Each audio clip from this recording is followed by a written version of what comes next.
Police స్టేషన్కి వస్తుంటారు, degree అయిపోయి ఉంటుంది, వాళ్ళు పిటిషన్ రాయడానికి కూడా రాదు. మరి చదువుకోలేదంటే ఏం చదువు వాళ్ళకే తెలియదు. అట్లా అనవసరంగా టైం వేస్ట్ చేయకుండా మంచిగా చదువుకొని ఒక్కొక్కరు భవిష్యత్తులో మంచి ఒక పొజిషన్లో ఉండాలని కోరుకుంటాను. Thank you sir.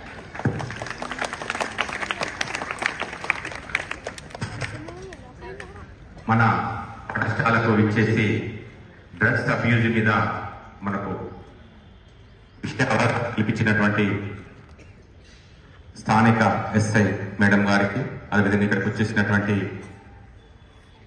మేడమ్స్ అందరికీ వాళ్ళు చెప్పిన దాంట్లో ఏంటి అంటే డ్రగ్స్ యూజ్ చేయొద్దు, డ్రగ్స్ ఎవరైనా యూజ్ చేసినట్లయితే మీకు 1038 నెంబర్ లేదా 100 నెంబర్కు మెసేజ్ చేయమని చెప్పడం జరుగుతుంది.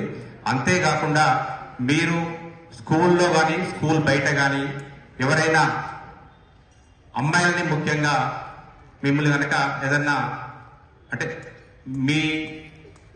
మిమ్మల్ని బనాయించినా కానివ్వండి, లేకుంటే మిమ్మల్ని ట్రాప్ చేయడానికి ప్రయత్నం చేసినా కానివ్వండి, లేకుంటే అనదర్ పర్సన్స్ వచ్చేసి మీకు చాక్లెట్స్ రూపంలో కానీ లేదా ఫ్రెండ్షిప్ రూపంలో కానీ లేకుంటే